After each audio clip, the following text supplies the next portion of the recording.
Okay. Sorry about the delay, guys. Actually, I'm not sorry. I'm solo today, and and then my youngest called me. So as much as I love you guys and my community, you are not more important than my children. So that's important. So hello, everyone. Welcome to Waking Up. I am Anna. And you're getting me au natural. Sorry. I'm in my PJs. I literally slept in this, and I have dry shampoo in my hair, and that's about the extent of it. So here we are. Sean has got a I know. Sean has got a meeting today, so he's not with me, and he remembered 30 minutes ago. So here we are. You get me today. I don't even know. I was like not prepared, but here I am anyway. All right, let's go through the disclaimer. I don't think anything I'm talking about is uber religious, but just in case we need to say it. Here on Waking Up, we're not here to bash anyone's faith or religion. We think that faith and religion are beautiful things when done in a mentally and emotionally healthy manner. I am not a licensed therapist. I am not a healthcare professional. I am barely, if we're being real honest, I'm barely hanging on. And you know what? That's fine. That's where we're at. Um, Nothing said on here, nothing that I say on here is any type of medical advice, mental health advice. It is just my own personal experiences, it's my own personal opinions. Anything said on this podcast is editorial or entertainment purposes only. Oh, that's fine. I mean, I'm going to ban you at some point. AI streaming things, deny. All right, thanks. Um, but if you do need real mental health help, we do have information that we can provide for you that will help you get in touch with a mental health specialist and get you the care that you need. All you have to do is join the Team AOA Discord, and just message us, and we will be happy to help you get in touch with a true and real healthcare professional, mental health care professional. Sean and I both grew up in North Carolina in the 90s, early 2000s, which for those of you who don't know, North Carolina is Billy Graham territory. We both were raised Southern Baptist, which is the conservative evangelical denomination of the Protestant Christian faith, and we are traumatized by it. So yeah, that's where we're at. What? Okay.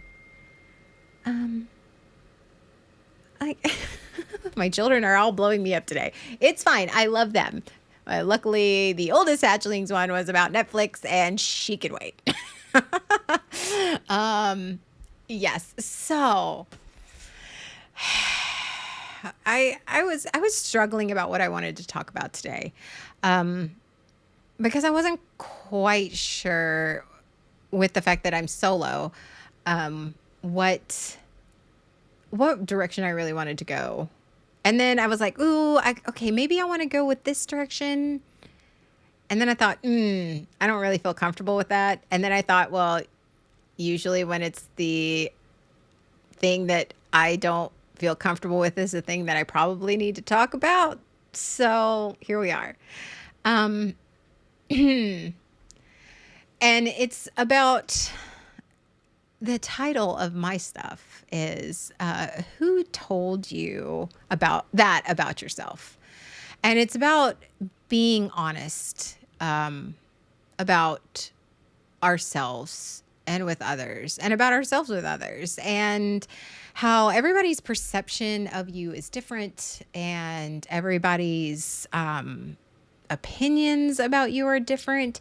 And especially for me and a lot of us that, grew up in probably not the best households, or just really traumatizing situations, we develop this sense of self about ourselves. And just throw topics against the wall and see what sticks. That's what I'm doing. Hi, Dad. I missed you. I miss you. I can't wait to see you in a couple weeks. I'm very excited. I am very excited. Um, And there, you get told things about yourself for so long from so many different people that my therapist made me do the thing that you had to do. Oh, which one's that? I've done a lot of things. Which one's that one? Samesies. I know we love Papa Rooks. Papa Rooks is our fave. Dad, no, Dad. We're really, really excited about seeing you. Like, all of us are like, so we're like, yeah, okay, yeah, con, Papa Rooks. So, for me, it then ingratiates yourself. What people, what what do you think people think of you, and asking what they really think. Yes. That's really hard, Asta. It is really, really hard because, and it goes along with this. What you're telling yourself, the voices, like what you're saying yourself, and then going, okay. I need, can you clarify something for me? Because my brain is saying something that you think, and it's just so hard. And there's a lot of times, especially in the past few years, where I've realized that how I view myself, how I see myself, how I feel about myself is not me. Is not how I actually feel about myself. It's not actually what I think about myself. And the challenge, and I know we've brought this up before in past streams, is my therapist often goes, when I'm saying, "Oh, I'm too emotional, I'm too needy, I'm unstable, I am," insert whatever disparaging thing I'm saying about myself here is. My therapist goes, "So whose voice is that?" And I look at her and I go, "It's my voice." I'm like, she looks at me and goes, "Is it really your voice? Really? Think about it." I struggle so hard to ask what they really think of me. I know that, oh no. Oh, rejection fear is terrible. Like, because you're always expecting the worst. I can't say that. I can say that I am always expecting the worst. I can't speak for you, Asta, but I know for me, I am always, when I ask them, I am terrified of the answer. Even though I want to know the answer because I want to know the truth. I want to know the reality. I don't want to know the reality because, yeah, I would. Living in the unstable uncertainty is so much better than getting rejected in real life. Well, that's why I love you, Blue Ellie. That's why I love you, is because you see, that's why we're besties. It's because I'm the nice one. I'm like one of those memes where it's just like your little passive friend, and then all of a sudden it's the best friend. It's like, you're that person for me. You're my hype man. And I love you for it. You talk some sense into me. Um, and it's all about the labels. And I realized that I was talking to my therapist about this last session. It was a really hard session this past Tuesday. Stupid hard. A lot of raw emotions, a lot of very difficult emotions, a lot of very difficult things that I'm going through right now in my life. But then we're talking about labels, because I've lived in a world where people labeled me, and I just sort of accepted the label. And I told her, I said, I feel like I'm one of those fucking Hydro Flask water bottles that's covered in stickers. And except my stickers are all labels. Unstable, BPD, CPTSD, religious, not religious, too outspoken or blunt or whatever, insert whatever label, whore, bitch, you name it. And I got comfortable with the labels because that's knowing my label and knowing that kept me safe. If I knew that I was unstable, then I knew, and that person thought that I was unstable. But am I really unstable? Or am I just traumatized and I'm having emotions and I am just, maybe at that point in my life, I was having trouble, regulating. I use those labels like a game of Go Fish. I mean, fair. Do we have trauma? Do we have parent trauma? Trauma, you, aha. But I believed I was the labels. And I think what brought this up so much was, I'm talking like my BPD or my BPD tendencies.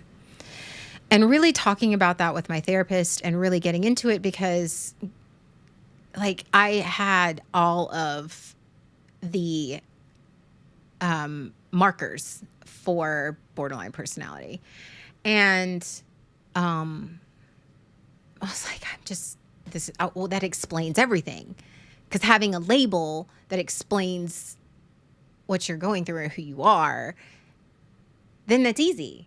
You can just make it as an excuse. But the reality is that do I really have BPD, or was I just a victim of my abuse and manipulation? And maybe I have I definitely have CPTSD, which is long-term exposure to manipulative and abusive environments, which they often get misdiagnosed and overlapping. I know for a fact I have that. Am I BPD or am I just reactive? I don't know. I know that I was labeled too much. I know the voices in my head that I'm a villain and I'm mean and I'm unstable and toxic. And really the reality is, I mean, let's be honest. Yeah. Was I toxic and unstable and couldn't control my emotions? And was I all those things at one point? Yeah. Yeah, I was. I'm not going to lie about that.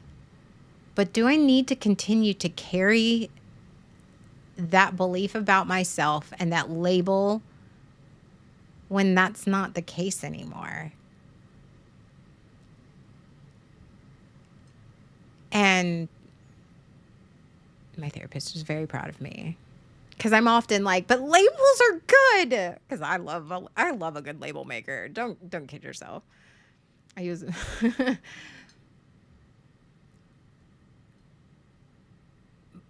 but really I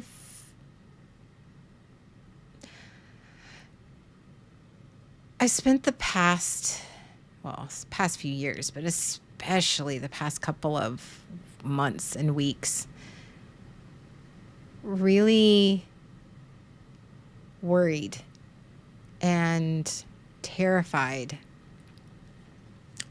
and really focusing on the negatives about myself.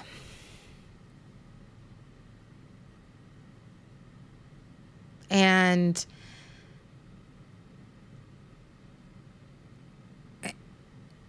I've been thinking about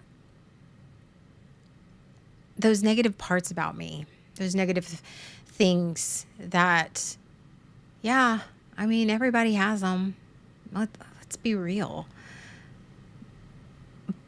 But that's not all that make up who I am.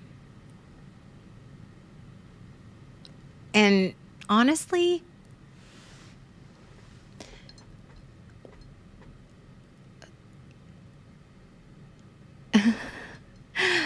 Love you, Dad. I'll text you later.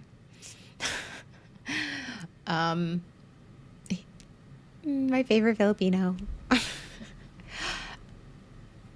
I spent so much time believing and holding on to the labels that people have put on me. And it became the label that somebody put on me became a belief system about myself.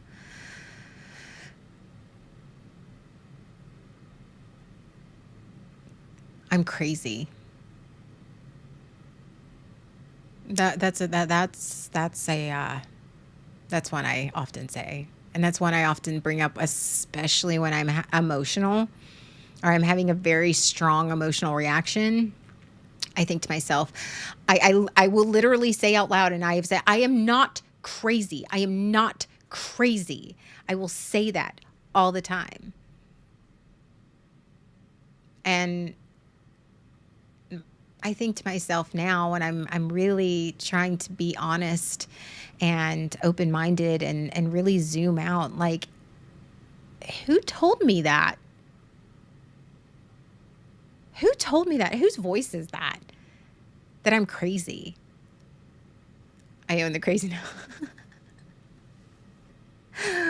I'm slowly getting there, Blue Ellie. I really, really am. Yep. And that's why Asta, and I've said this before, and we've said it on this podcast, and I've said it most of my solo streaming stuff, is words matter. Words absolutely matter. And labels that you put on people matter. And somebody, well, actually, it's not somebody, a lot of people along the way, like, there were a lot of people, and I am coming to realize, and maybe it's, I'm not going to say that because that's not honest. There were a lot of people in my life who did maybe where they were couldn't handle where I was in the emotional capacity. And it seemed crazy because I was reacting in a huge emotional way. My mom, for example, mom didn't know how to handle me when I was feeling. I remember one time I was in a lot of pain. She's just like, "You're being dramatic." Oh my God. If I had $1 for every time I was told I was being dramatic for having an emotion, I'm just so fucking sick of that shit. Like, I always thought it was the problem. I didn't deserve happiness. That no, Asta, we in that same boat. Do you know how often my therapist looks me in the eye when I am done just emoting, or I'm done or I'm like halfway through a session, and she looks at me and she goes, "But you deserve happiness. You're not the problem." I'm not the problem. That's another one that people tell me that I absolutely, like, I almost made, I don't know about you, Asta, but I am the problem almost a religious belief. Because that's what everybody said, or at least that's what I thought everybody said. That's what I got told repeatedly. If I had a problem, I had a feeling, I had whatever, that's your problem. Nobody else has a problem with that. Okay. I'm this way because you are being a problem. As a child, I was always, fuck being a child, pretty much my entire life. I don't know how I find it, but I've surrounded myself with people who have made me the problem, have made me responsible for their emotional and mental well-being, have made me accountable for their actions, have made me those things. They have made me the problem. And that's what I believed. That's the label. Problem.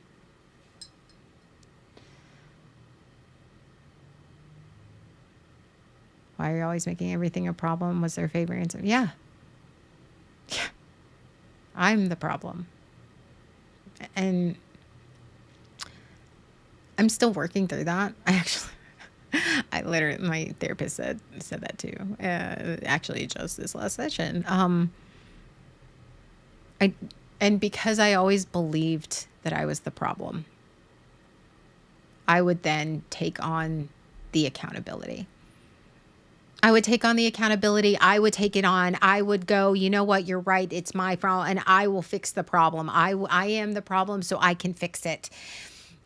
And here's the uncomfortable part that I am discovering about deconstructing that religious belief that I am the problem, the belief about myself that I am the problem. The thing that I am struggling with is the fact that if I am not the problem, I mean, I can take accountability for my own part in it, but if I am not the problem, that means it's not my job to fix it. Because that means somebody else needs to be accountable, and it is not my job to fix the problem, which means it's not my job to adjust myself, make myself smaller, hold myself back, not speak my truth. If I'm not the problem, then I can't be the solution. And that is the thing that I struggle with.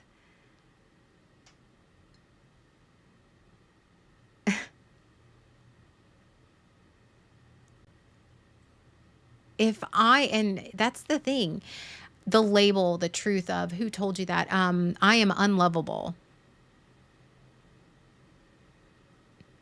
Needing the tech talk this evening's trauma event, head up on the room. You got it, Blue Ellie. Blue Ellie, yeah. Blue Ellie, you got this. You are probably one of the most amazing people I know. You are my rock in the storm, and you have been for decades, and I love you. I'm here for it. Text me later. We'll shit talk later. I got you. That's why you're my bestie. I got you. But yeah, that the label of unlovable. It'll be good. For those of you who don't know, Blue Ellie is like my best friend on the planet. So yeah, love that girl.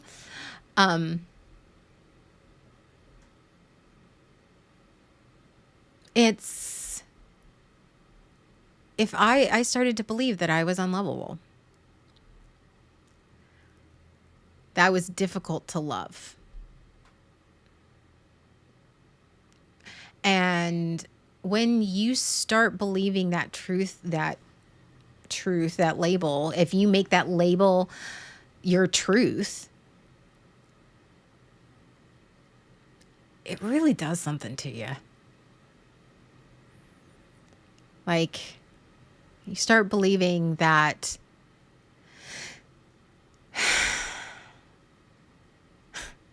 when you start believing that you're unlovable, you start believing that you don't deserve good things, that you should be grateful for less than what you deserve, because you should just consider yourself lucky that somebody's even willing to show you any type of time or attention. And then you start getting yourself into really bad situations and bad relationships.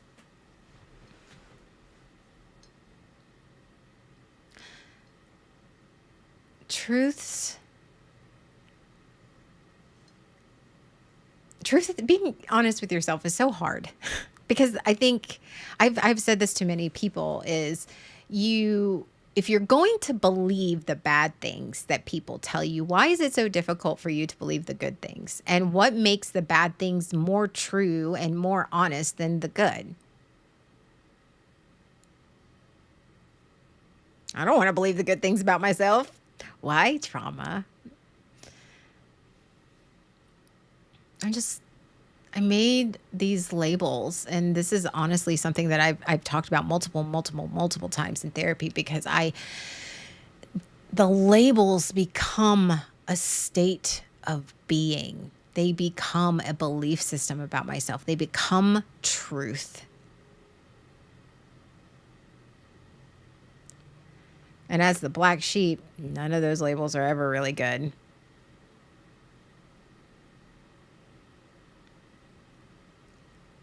And then you have those labels and that truth about yourself for so long that they do become, like my therapist said. My therapist said, whose voice is that? And I look at her sometimes when I'm saying things because I believe what I said. So I have made it. It's like religious trauma. I've made this basically this label, the word of God, and I believe everything in it with everything that I have, that I never questioned that it was me. I never questioned whether it was a truth that I actually believe or that somebody instilled in me, that I hear it in my voice. So when she says, whose voice is that? I go, mine. She goes, is it really? I don't know. I haven't thought about it. I've just thought about that for the longest time. It's just who I am. Is it really who you are, or is it what somebody told you and made you believe? Oh, hi, Nev. Thank you. I know. I miss you, Nev.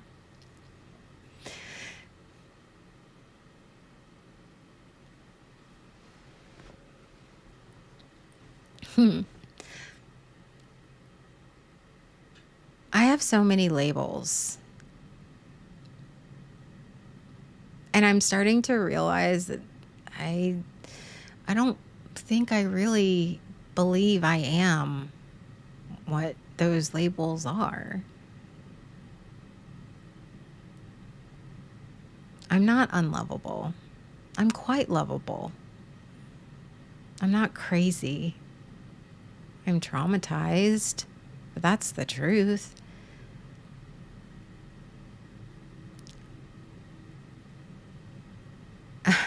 Facts, Asta. I feel the same way. I was lucky to just exist. I should be grateful. I should be grateful that anybody's just going to give me a minutia of love and affection. And how dare I ask for respect? How dare I have emotions? How dare I want to be, how dare I just want more than just the breadcrumbs that were left for me? How dare I want any of those things? I'm ungrateful. Oh my God. Oh, the label of unfucking grateful. I lived with that one forever. I was ungrateful and unappreciative. What? I'm the person that says thank you when, like, I say thank you to inanimate objects. Ungrateful. Oh, I believed I was ungrateful down to my core for even wanting more than what somebody was willing to give me. How I pull up and get attacked. I mean, welcome, Calvino. I lived in a world of, I don't want to appear ungrateful. I don't want to appear unappreciative. I lived in the world of ungrateful. I'm sorry. But it's like, thank you. I say thank you to everything. And here's, I even got to the point where I stopped saying just thank you. Thank you. That was so nice of you. Thank you. I really appreciate that. Yes. And I haven't stopped doing that now, but I think my core, the reason, the intent behind me being appreciative and thanking something has changed because I am genuinely grateful now instead of I don't want to appear ungrateful. My God. I'm ungrateful. Nothing is ever good enough for you. okay. Nothing is ever good enough for you, which then makes you question everything. Like, do I want too much? Do I need too much?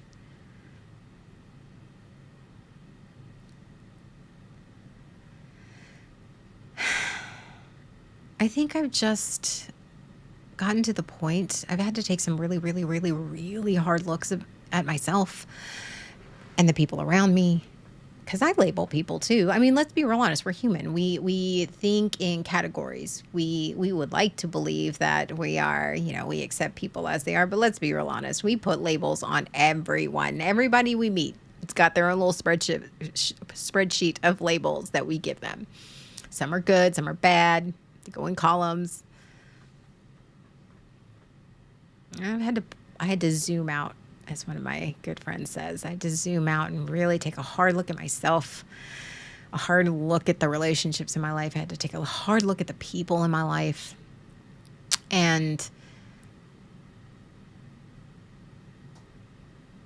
realize maybe I am not what people have labeled me as.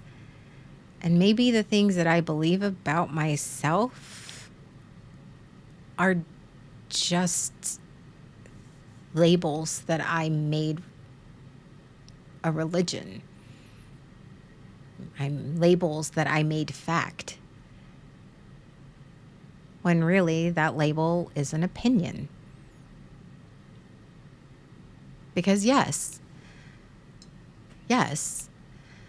I can accept the fact that there are people in this world who can't handle hard emotions, especially those of us who freely express our hard emotions. And that makes them uncomfortable, and they label you as emotional and difficult and volatile. When really, I'm having an emotion. I'm not volatile. I'm triggered. I'm having a trauma. And that's okay. That's okay. I'm coming to a point where that's okay. Have I been toxic before in my life? Yes. Does that mean I am a problem? No. Have I been the problem? Yes. But that doesn't label me as the problem. Have I allowed people to treat me badly? Yes. Does that make me weak or a victim? No. I think it's just so many things that, especially those of us who have had very traumatizing childhoods and in life growing up because of the trauma, have chosen relationships or friendships and even jobs where we believe, okay, I'm doing this or I'm with this person, I'm whatever, because I should be grateful. And then you get hurt. And then you get more labels because whatever. God. But it's very hard right now for me to sift through all of the labels and the voices and the beliefs that are in my head on, is that something that is true about myself, or is that something somebody made me believe about myself? And it's very difficult because it all sounds like me. And really having to sit with the hard truths and the realities of things, and maybe even if that isn't true, if I am not unlovable, then that means that the people that treated me badly, that I thought I loved, just were treating me badly. And I wasn't prepared for that revelation, by the way.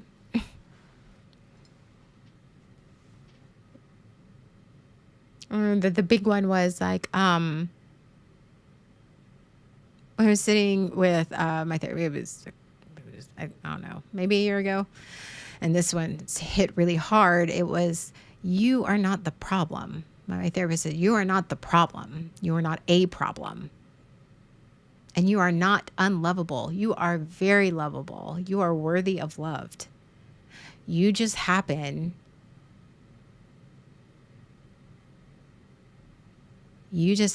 to have been made to believe that, because the people that made you believe that were incapable of loving you the way that you needed and deserved to be loved. So you in turn internalized that. They lacked the capacity to love you the way you deserved to be loved and needed to be loved. That's not a disparagement on those other people. It just means that just means you're on different wavelengths. Well, there are certain people. I realize that maybe I came off the wrong way. They're like my mother. We'll talk about. Last week was Mother's Day, so I was trying to be nice, but you know why? Why the fuck at this point? My mother. She's like, she just. Maybe she loved you in her own way, but maybe she loved you to the point that she could and couldn't really reach beyond that because of her trauma and her things. And that doesn't make you unlovable or unworthy. And that hit hard, because who wants to think that about their parent? Can I be more of a problem? Maybe.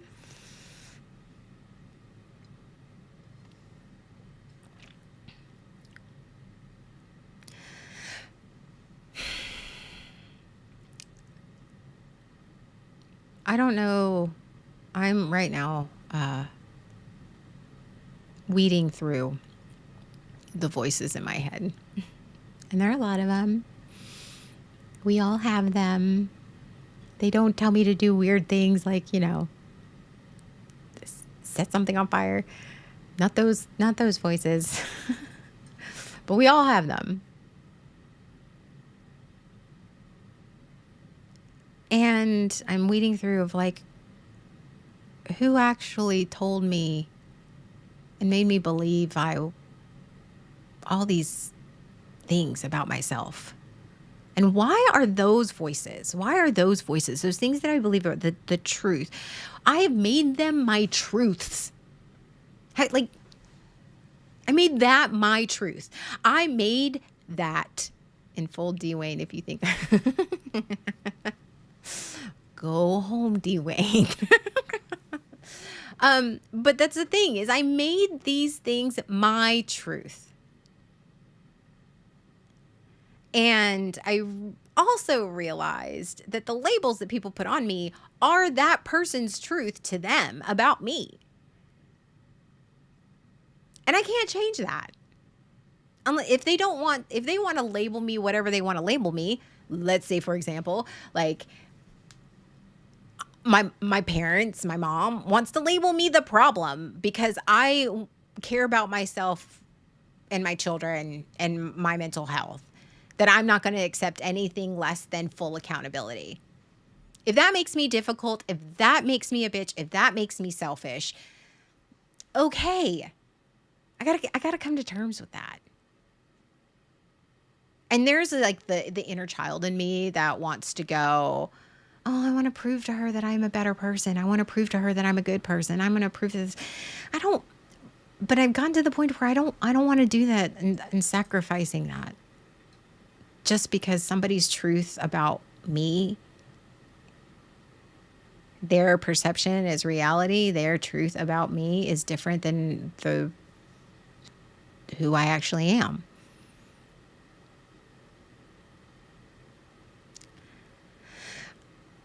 I know that was a bunch of ADD rambling, but the truth, but the truth of the matter is I am living with a lot of labels. I am living with a lot of labels. And half of them I didn't even put there. I just sort of accepted them. And I think it's time. I think it's time to start just clearing out the labels. I'm not difficult.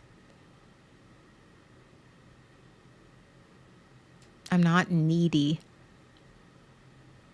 I'm not too emotional. I just feel emotions.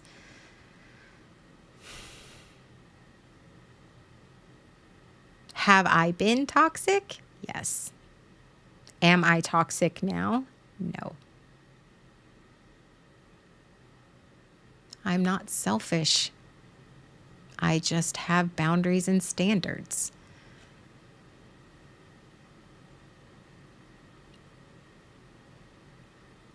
There's so many of these labels, these truths, and I'm like, I don't even know who. Here's the frustrating part about all this. I don't even know how half of these labels and beliefs about myself, I don't even know how half of them got here.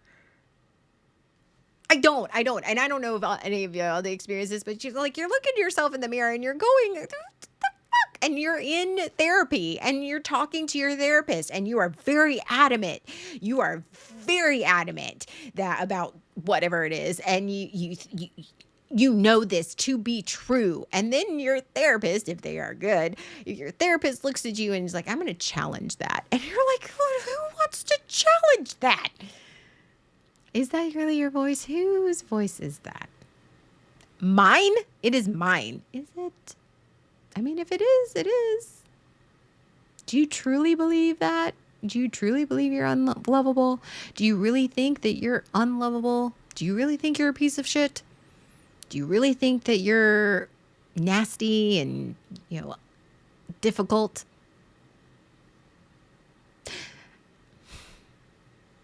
I don't need you to challenge my beliefs.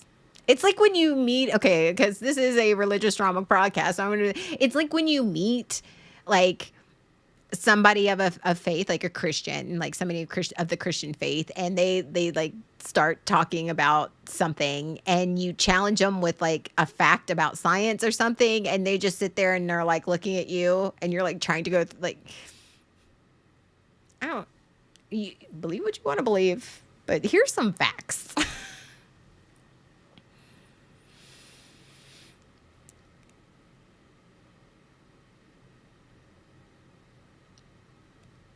I think the big one that I've been sitting with here, especially the past couple of days, few days,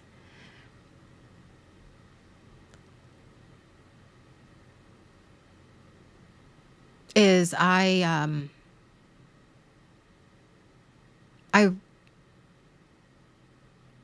really wanted to cling to the label of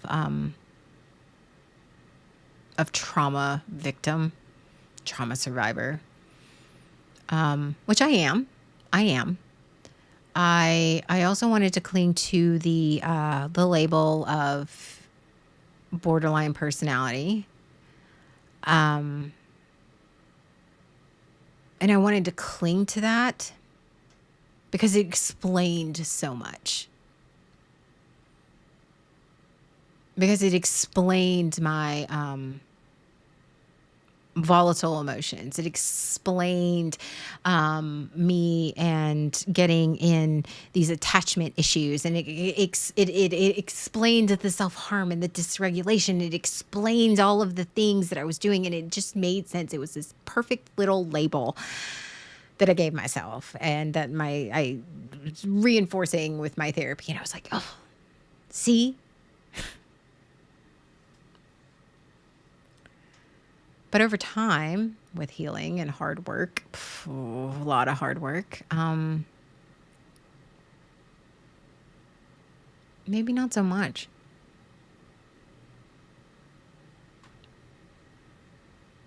Maybe that label isn't what I have to live under anymore. Because I don't know. Am I emotional still? Yeah, but it's not volatile. It's not. And I've been talking with some of my close friends the past couple of weeks, and I realized just how far I've come, how much I've grown. And some of my friends, some of my nearest and dearest friends have looked at me, especially with what I'm going through currently, and they looked at me and they go, the Anna from 6 months ago, the Anna from a year ago would not have been able to handle this the way that you've been handling it. And I was like, what? Because I don't feel any different. I mean, I do, but I don't. But I just feel like they're like, and I had to stop and I really had to question and really zoom out and think, what is the actual truth about myself?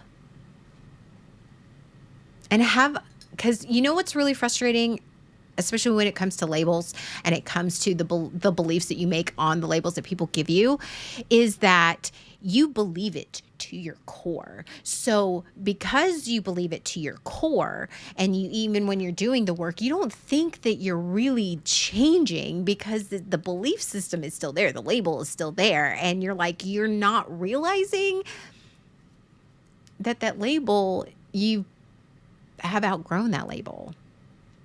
Or that label shouldn't have existed in the first place. And then comes the identity crisis. There comes the identity crisis. If I am not the problem, then who the fuck am I? If I am not toxic, and if I am not too needy, if I am not unappreciative, if I am not these things, then who the fuck am I? It's so bullshit. It's bullshit. That is what it is. It is absolute bullshit.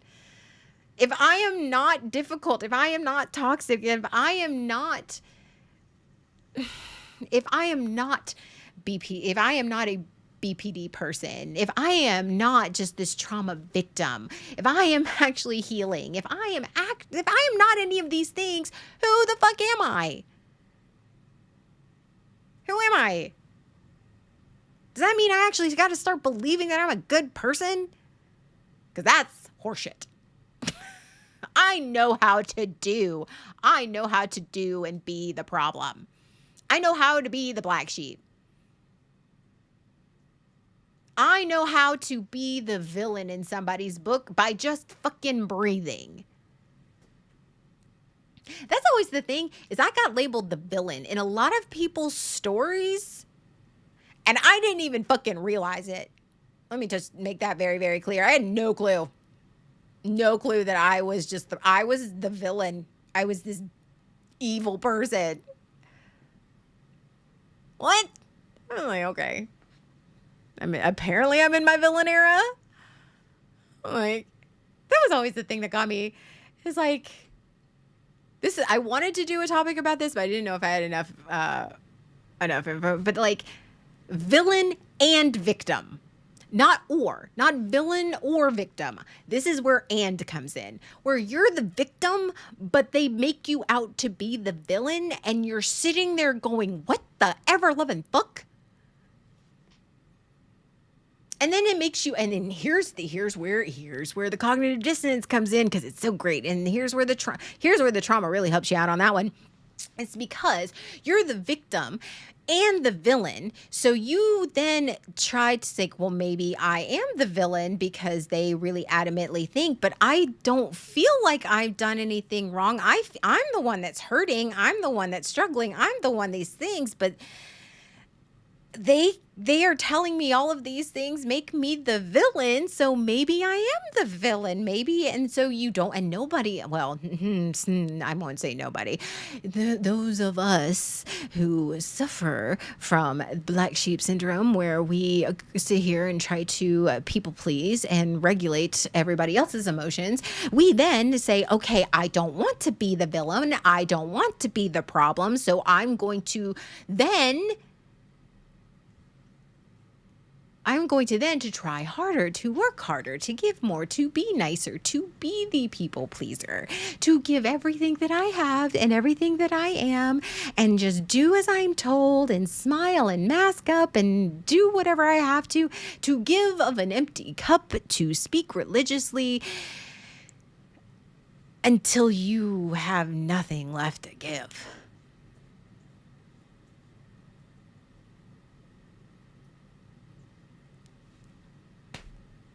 That's the it's the label. It's like the villain and the victim. I'm like, what?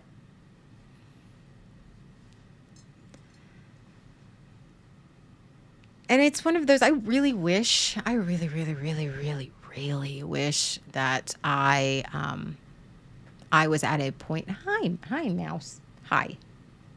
No, baby. No, ma'am. Oh, she's ornery today. No, ma'am. No.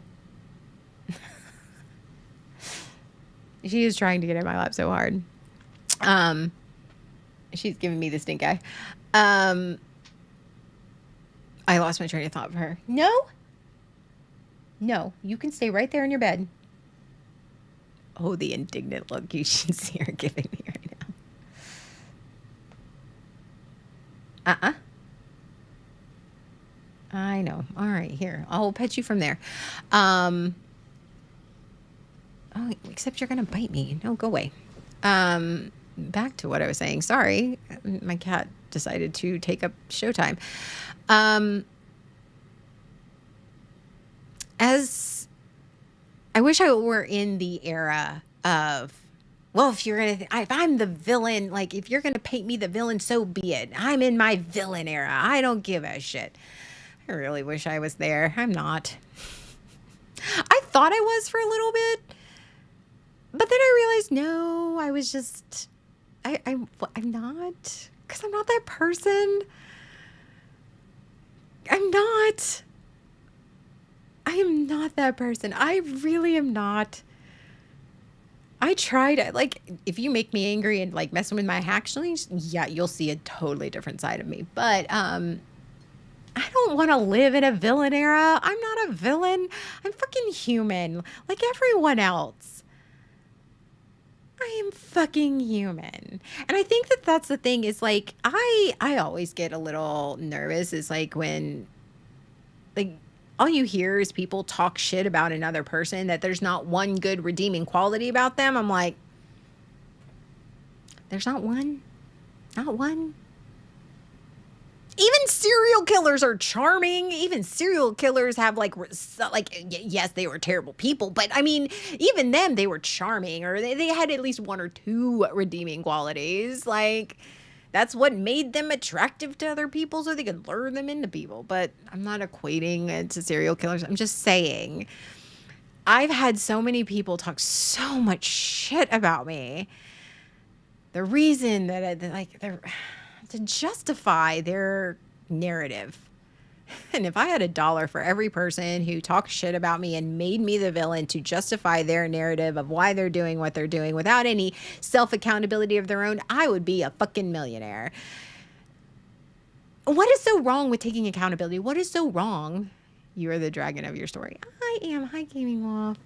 I am a dragon. I am the dragon in my story. And you know what? Let's take it with that. Let's run with that, Gaming Wolf. I am the dragon of my story. And to me, the same, I am used that people talk shit about me, then that they are nice to me. Yeah. But it depends on who you're talking to about the dragon in the story. Because some stories, the dragon is amazing, it's beautiful, it's majestic, all of those things, there's nothing wrong with the dragon. And then in some stories, the dragon is this horrible, terrible beast that is like destroying everything and just laying waste to lands. And it's the thing that you need to slay. It's all about perspective.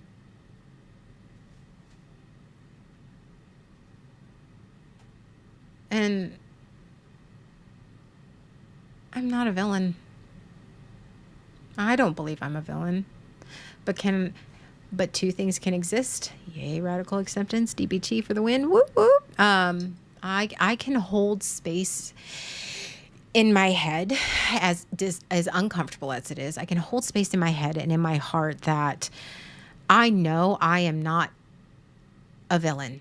I am not a bad person. I am not evil. I am not vindictive. I am not toxic. I am not any of those things. But I can also hold space in the fact that maybe that is not the reality for other people. And that maybe to other people at the same time that I am the villain and vindictive and bitter and angry and toxic and all of these things. And they are allowed to have that opinion of me, and they are allowed to hold that space for themselves about me. And that's okay. Does it make it hurt me any less? No. Does it make it true? And that's the whole juxtaposition of like, who told you you were those things? Oh, thanks, dog meat. Just because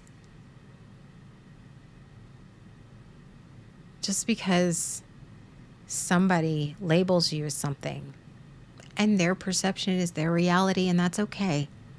That is okay. That is their right as humans. That is their right and their belief. That doesn't necessarily make it true.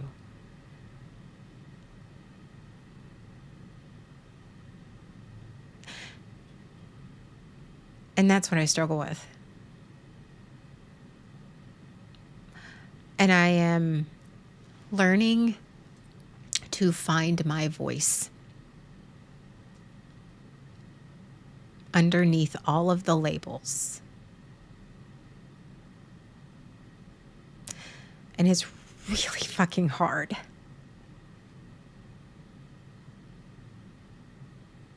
It's really hard.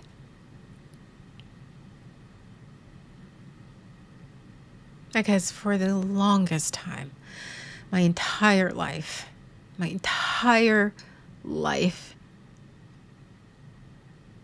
I have let somebody else tell me who to be, how to be, and what I was. And because I was so desperate to be worthy, to be lovable, to be seen, I was willing to mold myself, to make myself more palatable.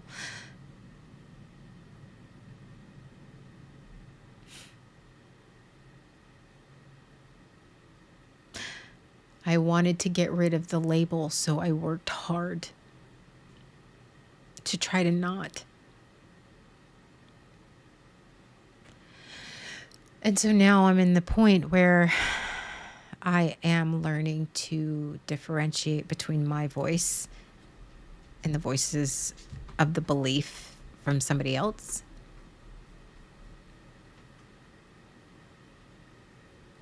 And it's hard.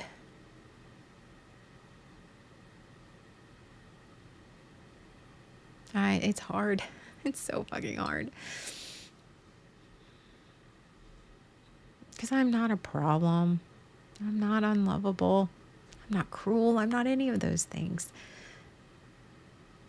And it is still incredibly, incredibly painful to know that there are people out there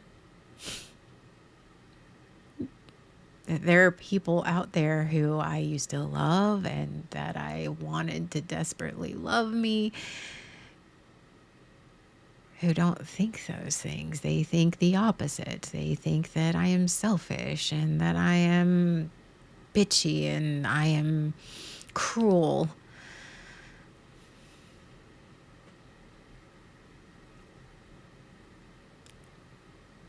But I have to hold space and accept that I cannot and should not work so hard to prove them wrong. And that's what I do.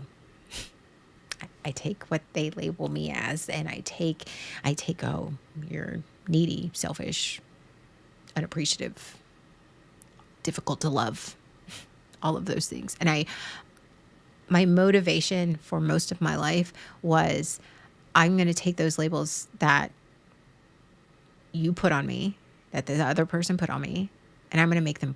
I'm going to make them my beliefs because because I didn't trust myself, because I didn't trust who I was, because I was always told that I was wrong, and so I'm going to take this label, I'm going to make it myself, and then I'm going to work hard to rid myself of that label. I know it's very counterproductive.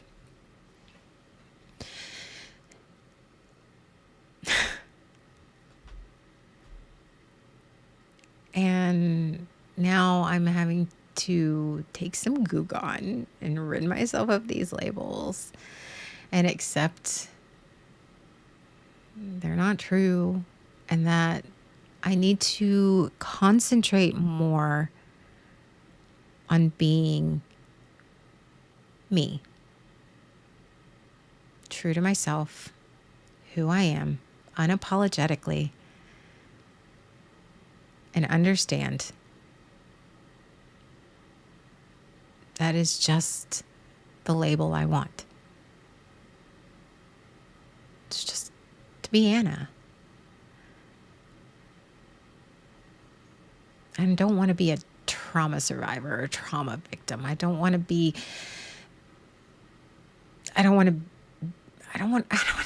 things. I just want to be me. And that's hard. Because that means having to differentiate between the voices that are somebody else's versus the voice that is my own.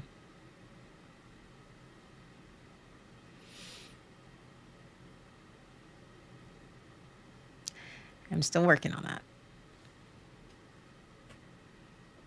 And it is very difficult to hold space for knowing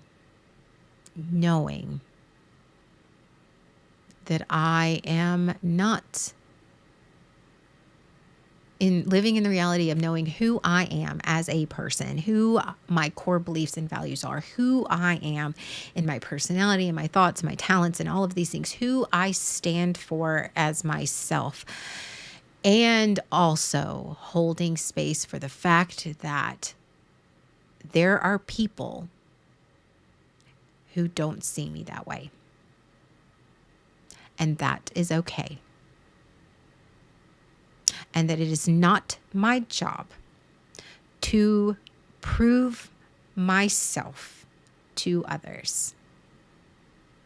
It is not my job to prove that I am better than somebody else, or I'm not crazy and I am not overly emotional. I have emotions. There's a huge distinct difference, that I am not freaking volatile and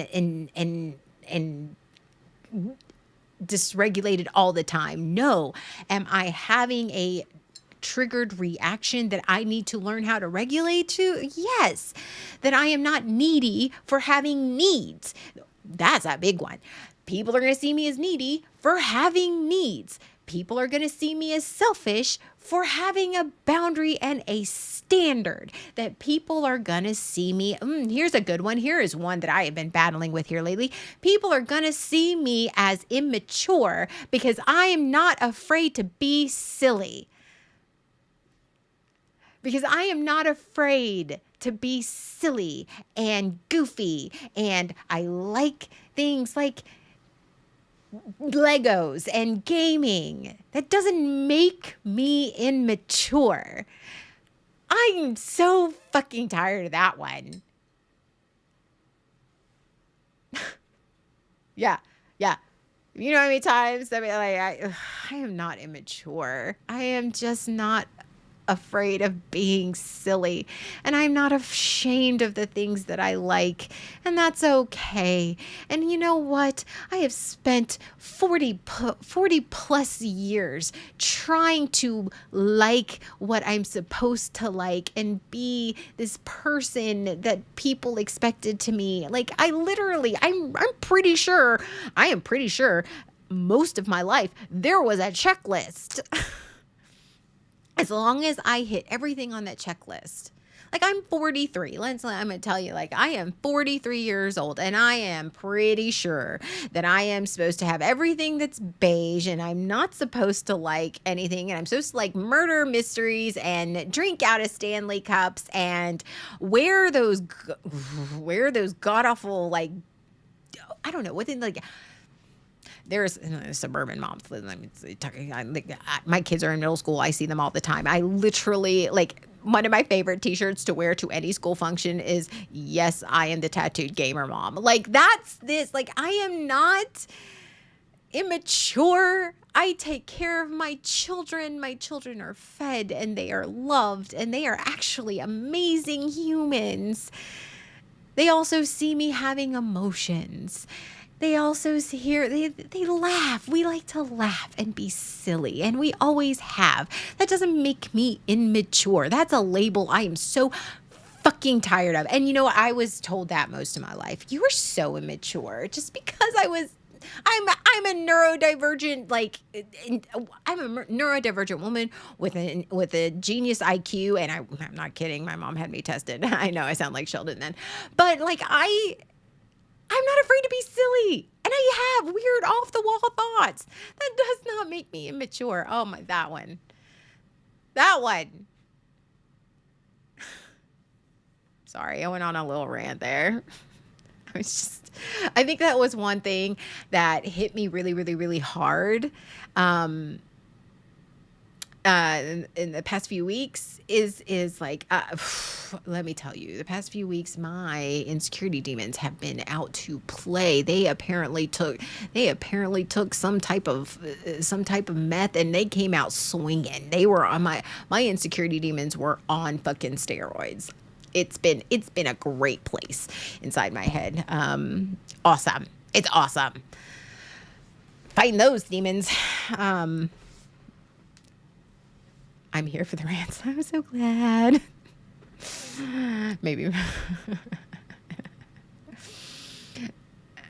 And that's why I love my community. But it's that label. It's a point of view, right? There are people out there that because I have a tattoo, they think I'm trashy. Do you know how long it took me? I've wanted a tattoo since I was 18. Do you know how long it took me till I was 40 to get my first tattoo? That doesn't make me trashy. This means I want stickers on my body. I like that. And they're beautiful. My friend Joe did them. They're amazing.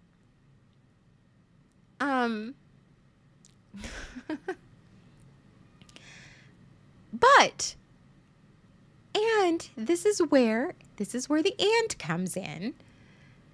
I believed I was immature for so long. And that's why I didn't game until COVID. That's why I didn't I like the things, but I literally hid them away. Like I literally hid them away. Like if you came into my house, like I had kids stuff, but like in my office was like all the things, but in the rest of the house, you know, it looked very grown up. It was very mature. I tried to do the whole like decorate nicely and make us look like, you know, all these things.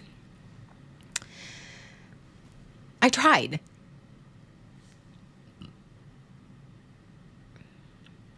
But just tattoos are addictive, not trashy. Facts. it's that one just hits me hard.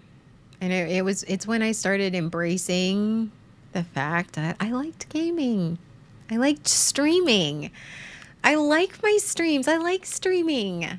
And I like the fact, like, right now I have a whole outline, but no, I'm just sitting here literally just talking out my just talking. Because this is the shit that goes on in my head. And you know what? It may go somewhere, it may not. And that's fine. That doesn't make me disorganized. That doesn't make me unintelligent. It doesn't make me any of these things. It just means that I just am comfortable talking out loud about anything. And it's fine.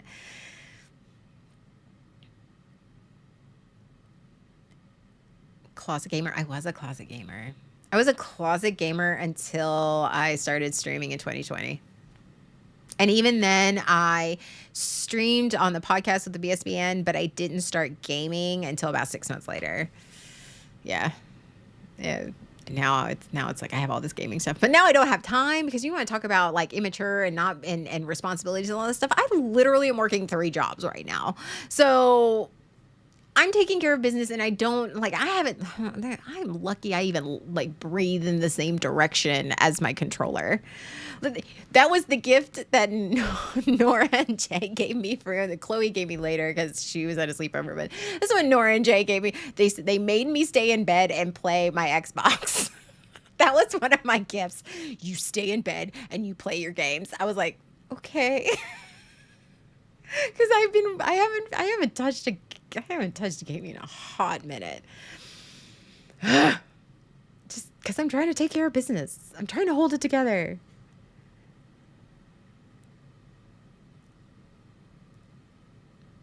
Same, yeah.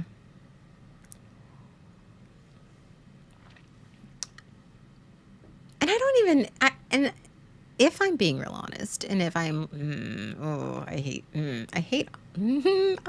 hate on the fly processing. This is no fun. Okay, cool.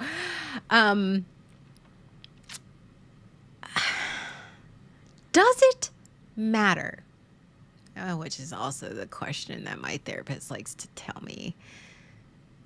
Doesn't matter whose voice it is. Sometimes we need to let go and be really selfish. Yeah.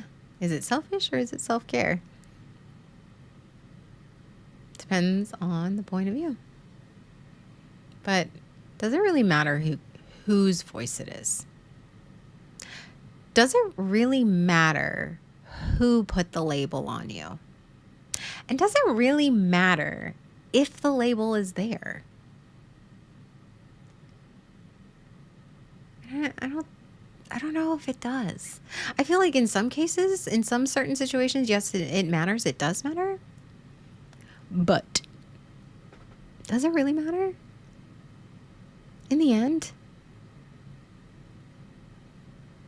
Stupid hell. Trying to appease my pops, yeah. Doesn't matter whose voice it is. Doesn't matter what the label says. Because the reality is, people are going to walk into my house and they're going to see the Harry Potter things on the wall. They're going to see my Legos. They're going to see my gaming setup. They're going to see my record player. They're going to make judgments of me. Cue Linkin Park.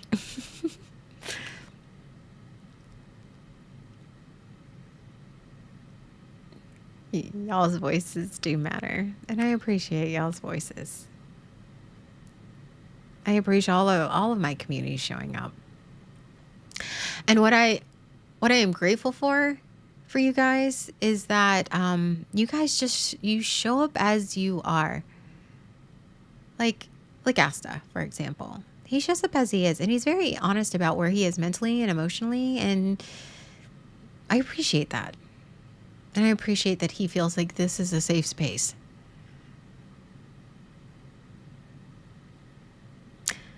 I appreciate Gaming Wolf coming in and always making me laugh. And I can't wait to see you in a couple weeks. I appreciate that. And I maybe just a little bit. Maybe in this space of my channel and my videos and mine and Sean's podcast and wherever it is. And I honestly hope in real life, I mean, I don't know that for sure because I'm not y'all, but I hope that you feel like this is a space where labels don't matter.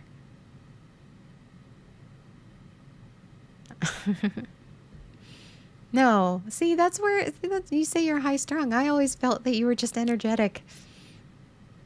Isn't that a different label? You say high strung, I say energetic.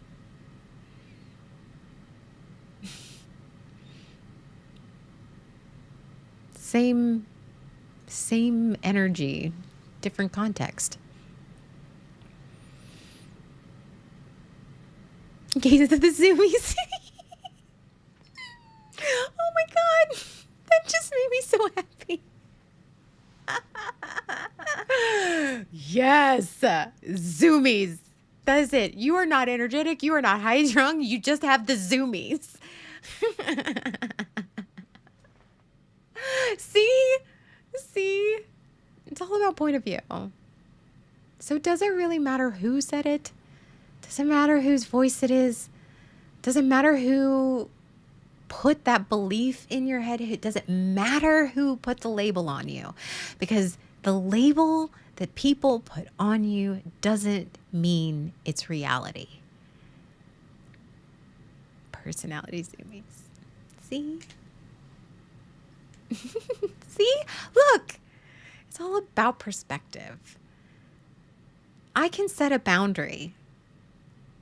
I can set a firm boundary. I am not going to let you treat me this way.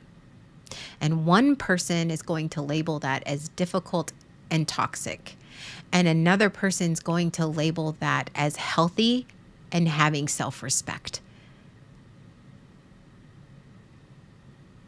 One person, I'm going to have a strong, I'm going to have, as my kids call it, as we call it with my children, I'm going to have a big emotion in a situation that requires and is perfectly acceptable to have a big emotion. That does not make me unstable and dysregulated. It makes me, in my perspective, emotion. It makes me having an emotion. It makes me human. If we never have, like, that's another, like, okay, here's another fucking rant. Okay. Oh, no. See, now my coffee's kicking in and now I'm getting comfortable. That is another thing that I have lived with all of my life.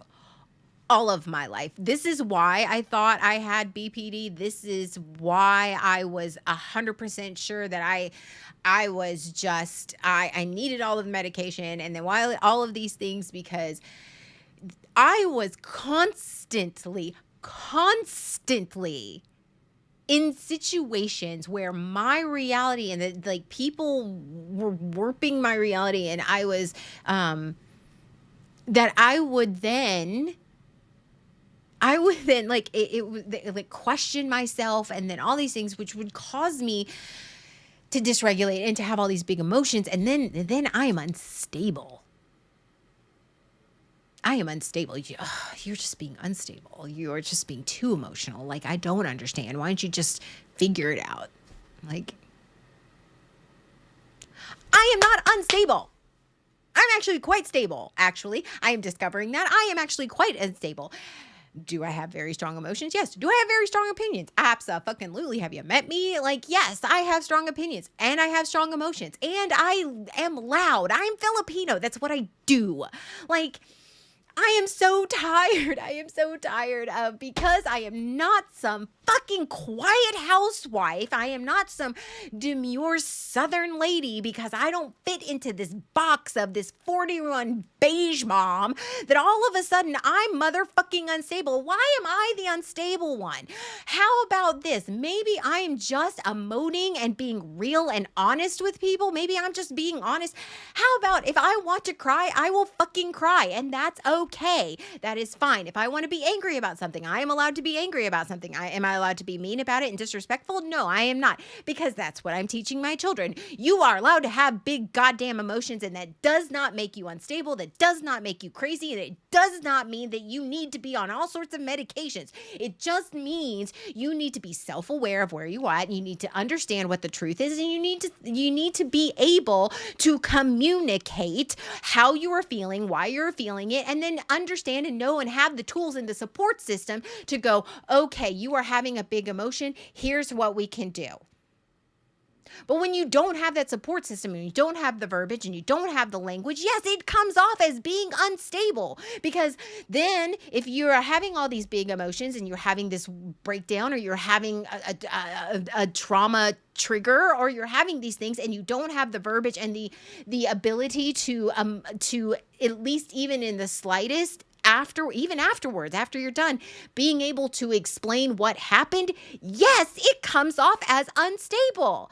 But what I realized is just that it wasn't that I was unstable. It wasn't that I was like, volatile and emotionally no, it just was that I was having all of these big emotions from all of my traumas, from my abuse, from the manipulation in my life, from all of these things that happened to me in my life. And I didn't have the verbiage, I didn't have the skills, and I didn't have the tool set to be able to calmly, or not even calmly, but even able to communicate how I felt.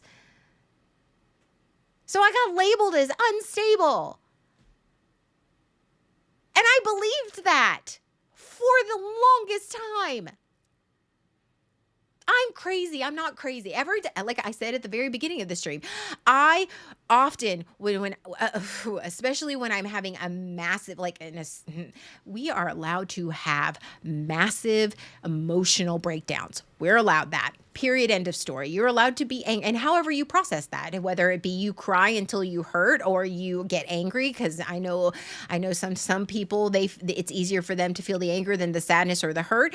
We're allowed to have those big moments, because there are big moments that require you to break down.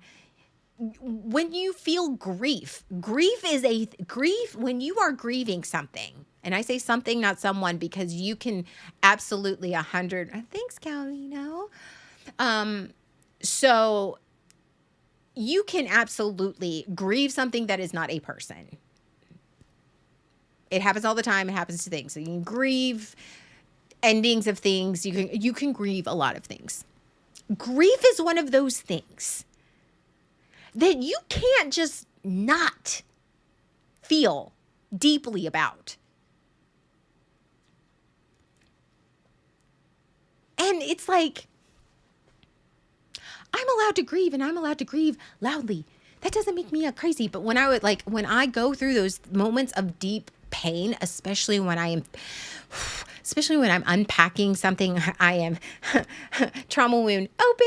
Now we got to deal and fix out all this shit. And for any of you who have done any type of hard trauma work, you know that feeling. The feeling of, here's Pandora's box. We opened it up, and all this shit comes out. And you literally, and I don't know, it's not everybody experiences this differently, but for me, I experience it in a very deep physical pain. And that's when I cry, and that's when it's just one of those, I curl up and I just, and I have learned, this is one thing that I have absolutely learned, where I just have to let it go. I just have to let that pain and hurt and the trauma and the processing, just that pain run through my body.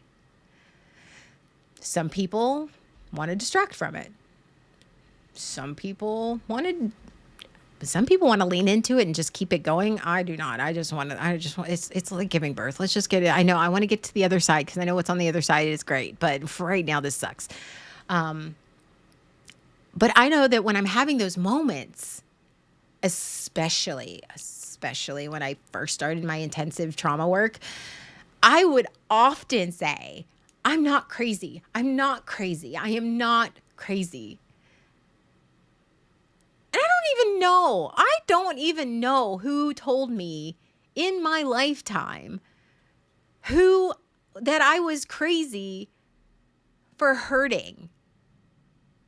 Because it's usually I say that when I'm in deep amounts of pain, emotional and mental pain or anguish. I usually, when I'm having those type of emotional reactions, when I am crying, and also I say I am not crazy. And I don't even know who told me that.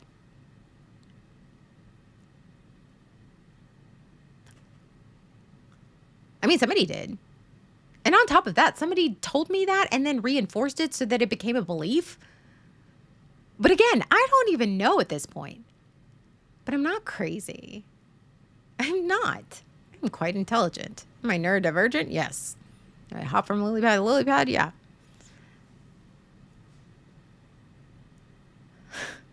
That doesn't make me unstable. I hate that. I hate that. That's what you guys remember Arugs from the internet. For 40 years of my life,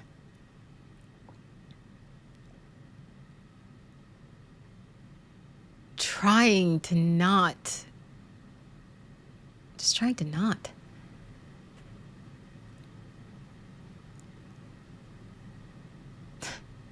And in that, trying to not be emotional so that I didn't come off as crazy meant I made bad choices to try to distract me from the pain.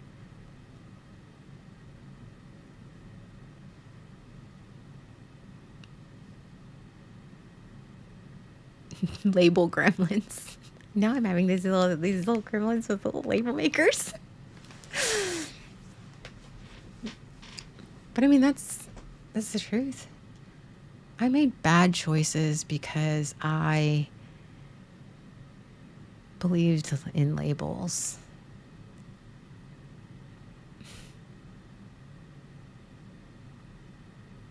Because I believed I was unworthy, unlovable. I was needy. I was too much, not enough.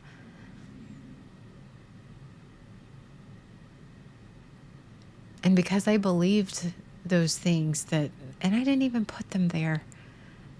Those are labels and truths about myself that I just willingly believed because I was so desperate to be loved and validated, to feel like I mattered.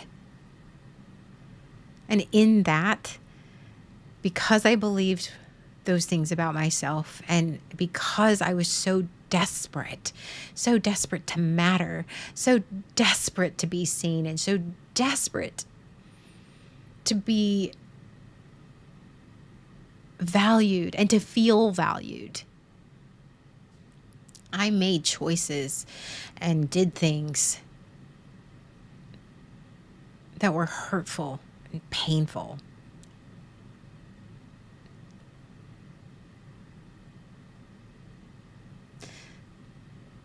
And I hurt people.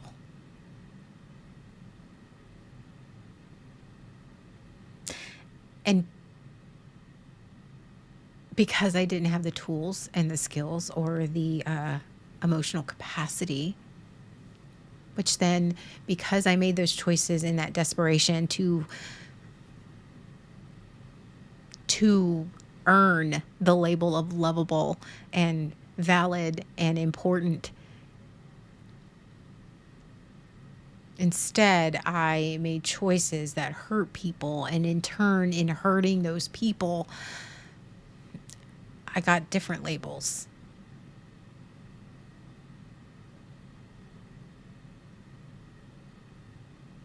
And those are labels that you don't ever get rid of. And you have to acknowledge and take accountability for those. And they're not easy and they suck. But They don't define who I am. I know why those labels exist, but that isn't who I am.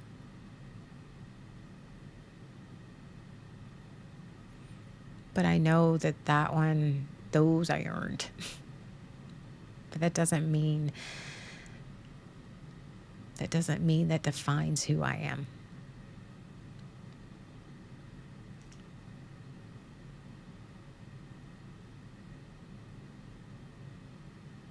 And that's a struggle. Especially when you're trying to heal.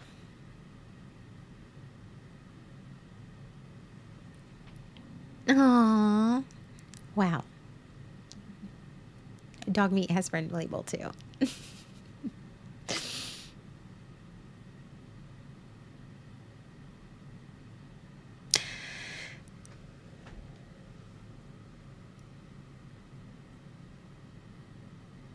I'm okay in realizing that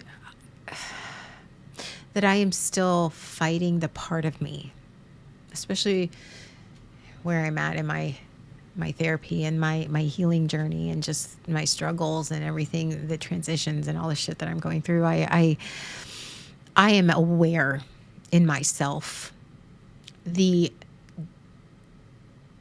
desperate,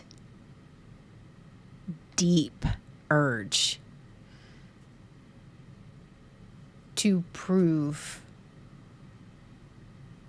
other people's labels on me wrong. Other people's truths about me wrong. I am very well aware of that. And I am well aware that comes from a place of, in my entire life, I have been told that the whole reason that they have that opinion of me is because I am not doing what I need to do, and I am not doing these things, and I can earn the removal of that label.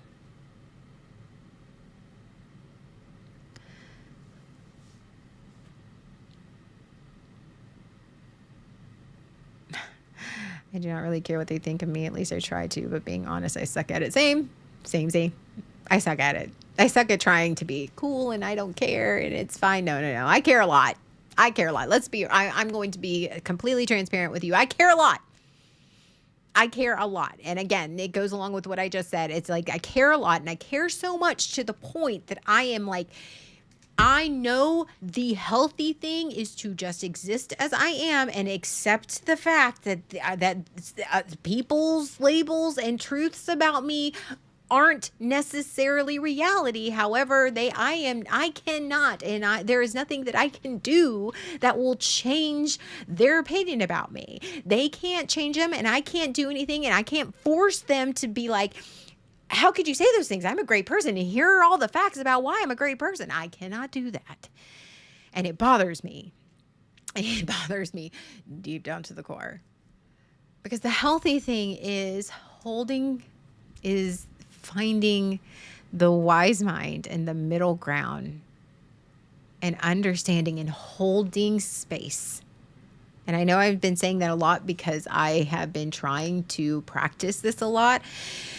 In holding space for two opposing existing realities. Holding space that who I am is real, and who I am doesn't necessarily need to be defined. Who I am is who I am. Messy and chaotic and silly and brilliant and talented, and who I am is kind and compassionate. And just because I can say those nice things about myself doesn't make me conceited. It doesn't mean I brag about myself, because I can sit here and list all of the things that I don't like about myself. But the reality is that who I am is who I am. Am I perfect? No, I'm far from it. I don't know if I had a dollar again. If I had a dollar for every time somebody called me the Chaos Dragon, we'd be. So I am not perfect. Waking up or all of my streaming wouldn't exist if I were perfect.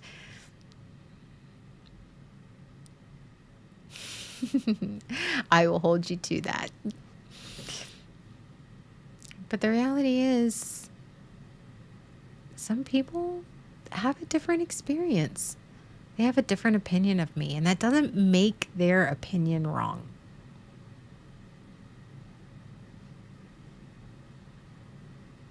But that doesn't make it true. And I want you to hear that. They are allowed their opinions. They are allowed their opinions. They are allowed to have their labels of what they label you. They are allowed those things.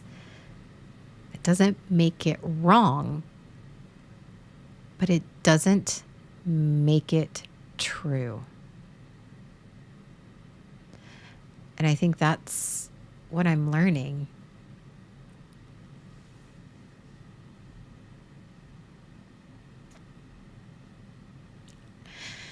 And that's hard, holding space for that, especially when you are an parentified oldest daughter with a black sheep who wants nothing but to make sure that everyone around her is happy and failing miserably, but always feeling like the problem. That's hard.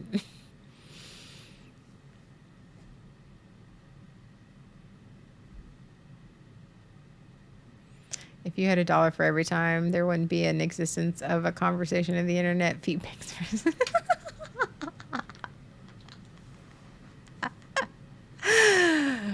Shut up, Jay.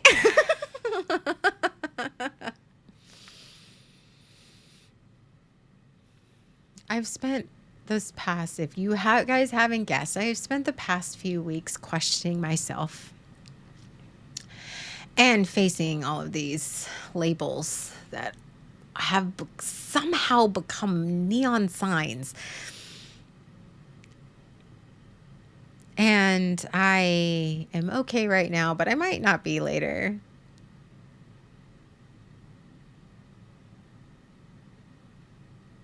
But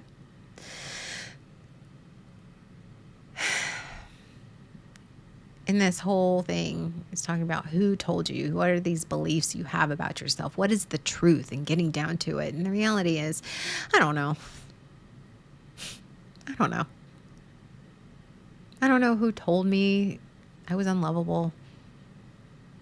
I'm sure I could come up with a list of possible candidates. I don't know why I believe that I am not worthy of love. I don't know who told me that.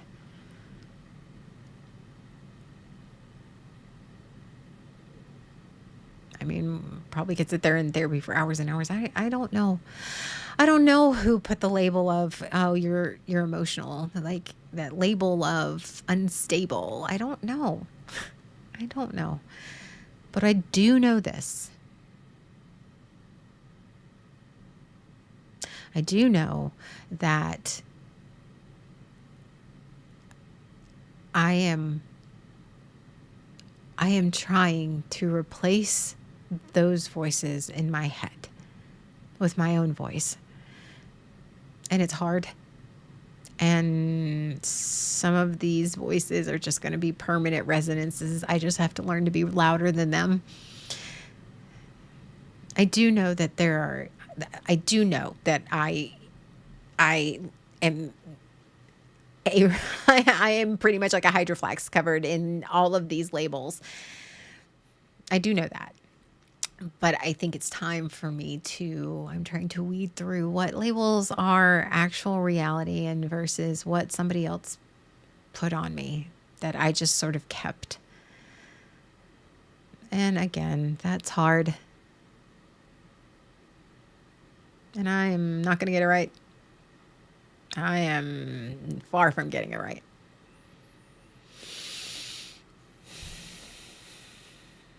But that's what we do the work for, right? Healing's hard.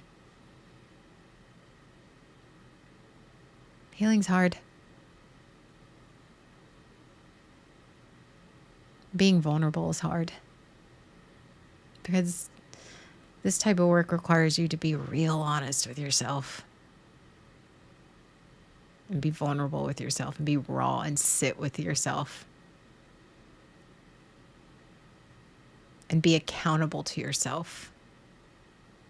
Because like I said earlier, there are some labels that I absolutely motherfucking earned. And they're not pretty. And they're not lovely.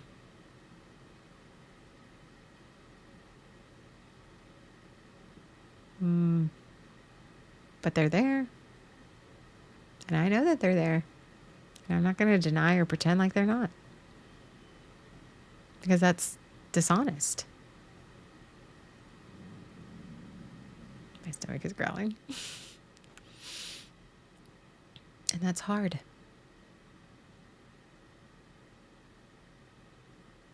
And it hurts. I think weeding through all these labels and all of this, can we glitter the labels? We absolutely, yeah. Who the fuck doesn't love glitter? I understand that there are people that don't like glitter, that people detest glitter. I am one of those people who will fucking, let's glitter everything. If it's sparkly, I'm there for it.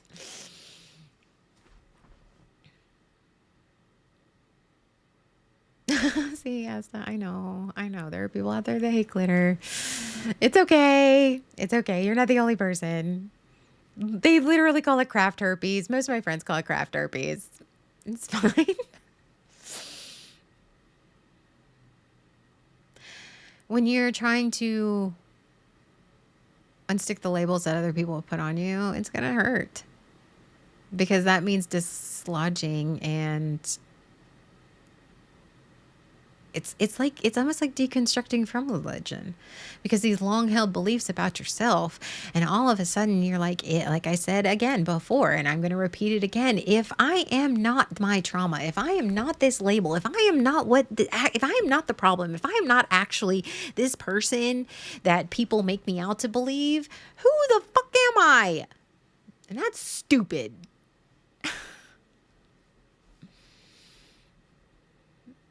Yeah. It's just finding out who you are. Just being accountable to yourself. Being honest with yourself.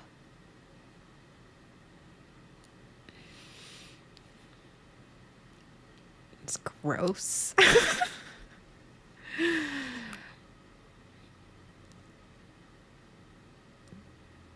But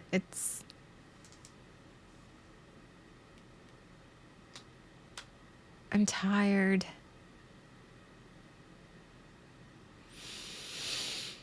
I am tired. I'm tired of the labels. I am tired of trying to live up to expectations that I didn't even put there. Labels that I didn't even create, that I don't even know how long have been there. I don't even know who put them there. I'm tired of the labels being what I believe about myself. And I would really, really like to get to the other side of this at some point. I know that there's some really great person on the other side of all of this pain and suffering and like healing shit. I know that there is another part that I know, like, I know future Anna is going to be amazing. I just would, and I understand that the only way to get to that version of me is to get through the shit. But does anybody have a fast pass? I need a fast pass for healing. Because the healthy thing is you just gotta trudge along and you gotta fight your way through the darkness and wade through this shit and organize and feel all the feelings and face all the pain, and that is horseshit.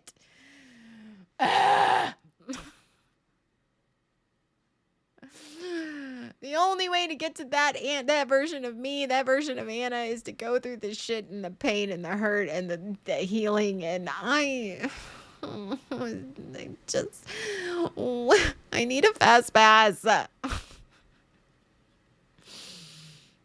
need a fast pass. Ugh. Well, and speaking of voices in my head, and then I hear my therapist in my in my head. Fast pass is not healthy. That would mean you are running and distracting yourself instead of actually facing your pain. Instead of actually doing the hard work, you would just be distracting and chasing the oxytocin and dopamine. Yeah, and you ever look at your therapist and think that? You're like, yes, you know what? You know what? Yes. Yes, I am. I was like maybe in the last, not this past session, but session before. Oh, yeah. I think I even like yelled at my therapist. I didn't yell at her, but I said very strongly and very loudly, why can't I disassociate? I could survive this if I were disassociated. She's like, could you? It was so much easier. Was it? Or what? Or are you putting it on pause? And you would just feel it worse later because it just piled up on itself. I was like, tell the voice to make rent. I know, right? Shit.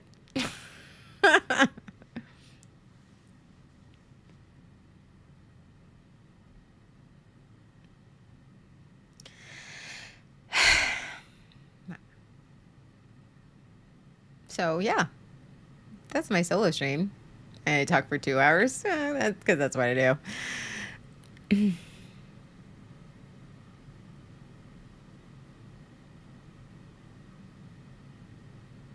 But in all transparency and honesty, I've been going through it.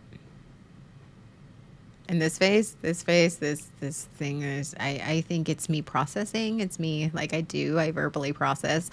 How many times, like 3 years ago, you remember when I first moved out, where I was just like on all the time because I verbally processed. And that's how I worked it out, is I would just stream because it's so much easier to talk into the void than it is to talk to the voices in my head. Because those fuckers are mean assholes. Aw, thanks, Gaming Wolf. But I think I'm taking a different approach for this point in my life. I'm taking a different.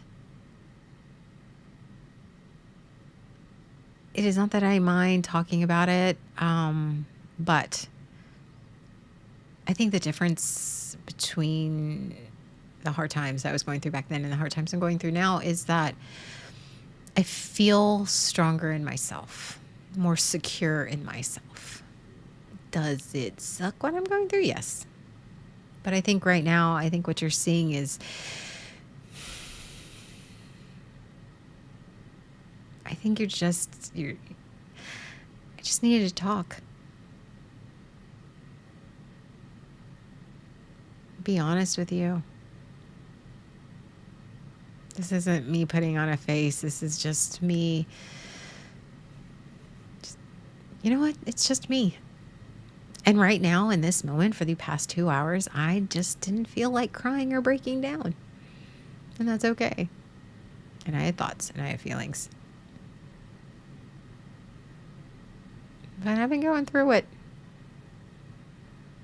And I have pulled every motherfucking tool I have in my toolbox. And some of them aren't working. And that's okay too. That doesn't mean I failed. It just means I'm just holding on and surviving some days, and that's okay. And I'm going through it because I know that the only way to get to a healthier, secure, better me is to go through it. Because trust me, oh my God, the urge to just do all the running and the avoiding and the find the dopamine fix. Oh my God, is so goddamn strong. It really is. I fight it on a daily.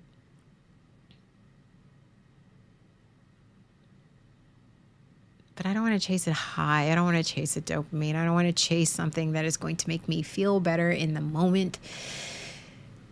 Because the reality is, this is how I know I've grown, and this is how I know I'm healing and I'm doing the work. And I am actually really, really proud of myself because I haven't done any of those things. I haven't been trying to just temporarily make myself feel better. What I am doing is I am processing the pain, and not in an unhealthy way. And I am actually taking it and making myself a better person because of it, and not a victim because of it. Just accepting that it's gonna hurt for a little bit, and accepting that it's not permanent. I think when I was chasing back in my old coping mechanisms, and I was chasing the dopamine, I was running from the pain, and I was not allowing myself to really face myself and face my challenges and face those things about myself. Yeah, I was looking for anything that would make me feel better. Anything, any food, person, you name it. Not drugs, though. I didn't turn to drugs. That was the one thing that I didn't turn to. I think maybe because I just still needed to be in a little bit of my control of myself. But I think now that I'm going through it, and now that I'm feeling this, and I'm really, I think that why this episode came out the way it did is because I'm really facing a lot of things about myself, who I am, how I feel, how people see me, how people think I'm going to react versus how I actually react, who people think I am versus who I actually am. And that's hard. But I'm facing it, and I'm dealing with it, and I'm accepting it. And I know the urges to chase the dopamine, and the urges to run, and the urges to blame and to vilify, and because that's a coping mechanism too. Just I know we've talked about it a lot on this with Sean. It's easier to vilify somebody else than it is to take accountability for yourself. It is easier to vilify somebody and make somebody a villain when there is no villain. Everybody has equal blame. And it's easy. Oh, and it's easy for me to just say, I'm the villain. You're sure. Make me the bad guy. It's easy for me to get angry. It's easy for me to do all things, but I haven't done those things. I haven't. And I am proud of myself. And I am not jumping to old coping mechanisms to make myself feel better. I am not trying to run. I am trying to heal. I am trying to push through the pain. And this is where I'm trying to push through the pain to get to the other side, because I know that the pain is only temporary. I know that this doesn't last forever. And so I don't feel the need to try to get online, and I don't feel the need to do any of that stuff.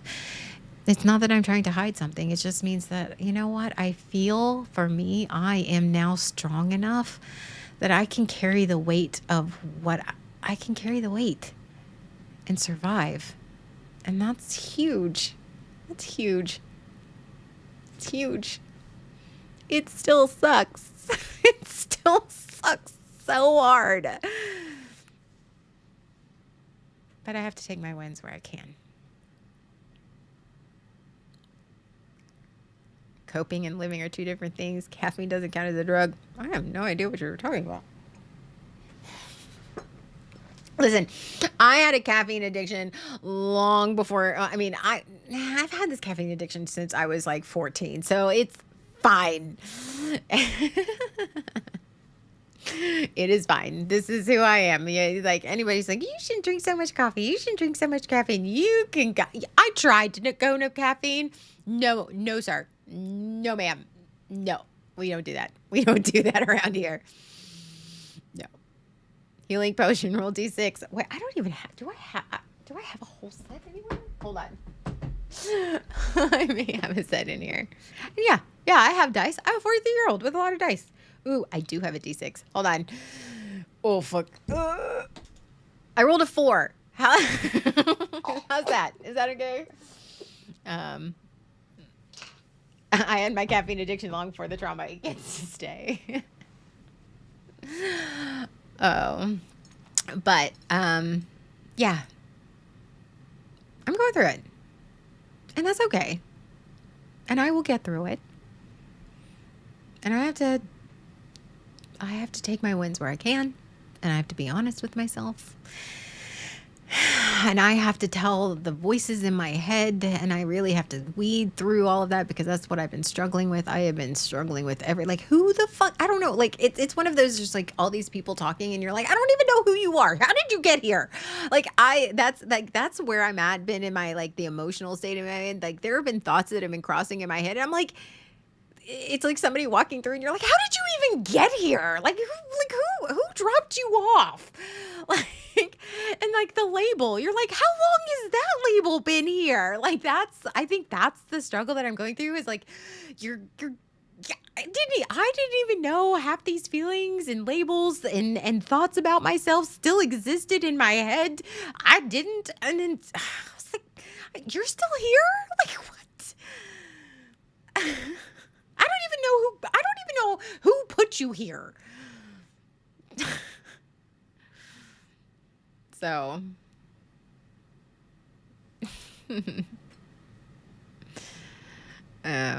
but yeah. So there you go. 2 hours worth of all the ranting and raving.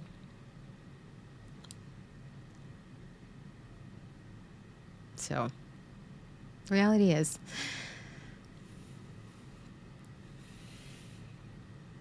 I'm me. That's it. I'm not good. I'm not all good.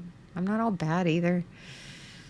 I'm not the problem, but I'm not the solution. I'm not a label. I don't fit into some neat little box. And I think I've spent a lot of my time and energy trying so desperately to fit into this vision of what people wanted or what I thought people wanted of me. And I really don't know who I am. And now I'm starting to actually see who I am. That bitch is scary. The reason I say she's scary is because she's resilient. And she feels her feelings, and she feels them with everything she has.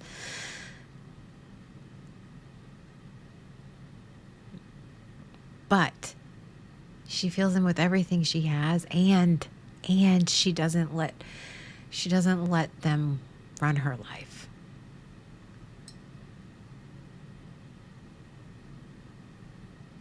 And she's learning to smile. Not every day. Maybe ask me again in another hour.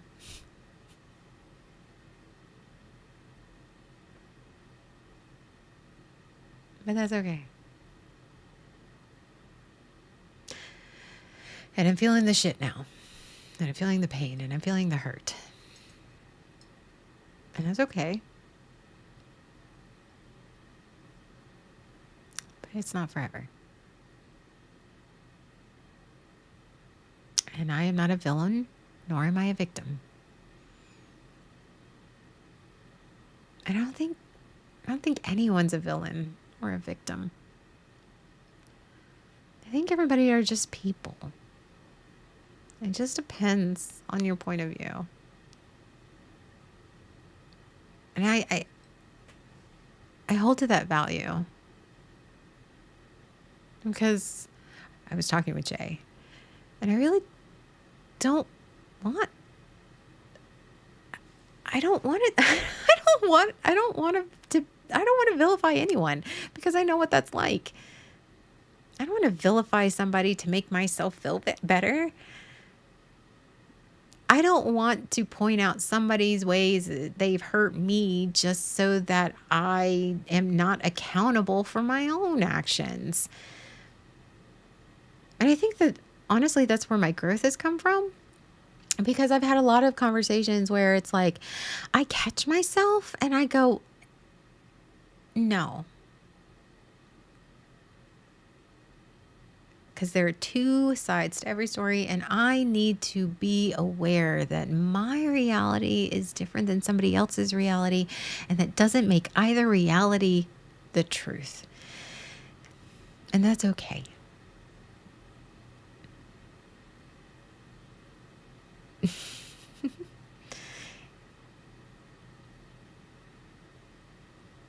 Aw, thank you for telling me I have a pretty smile.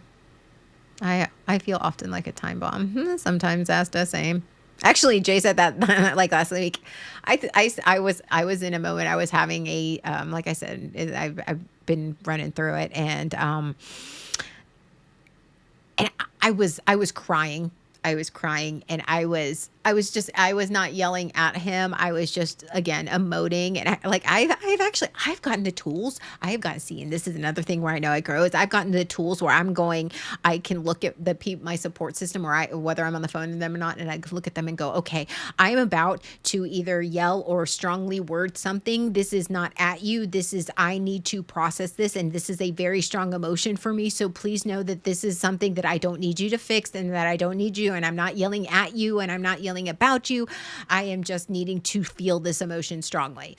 And they go, okay. And I go, and then I just let go. So again, growth. But I know now I'm rambling, sorry. But yeah, so I was emoting. I was feeling my big emotions, as I say to my kids. I was feeling my big emotions, and I said, I am so fucking tired of feeling sad. I am so tired of people looking at me in the sad, pitiful way. I am so tired. I am so tired of people like treating me like I am some type of ticking time bomb that's about to go off. And he looked at me and goes, I don't mean this to sound cruel, but when have you had a steady emotion in the past 24 hours that has been the same? I went, stop. You can shut up. I was like, you're not wrong, but still. And he's like, you're fine. I'm just pointing that out there. I'm like, okay. Bah. It's fine. It's fine. Oh, happy to see your face. Yeah. But there's my rant. There's my raves. There's my chanting, my chatting. And maybe this wasn't necessarily a podcast. It's more of just me just verbally processing and just bleh. But not fragile like China. Fragile like grenade. Handle accordingly. Yeah. But I appreciate you guys. And so,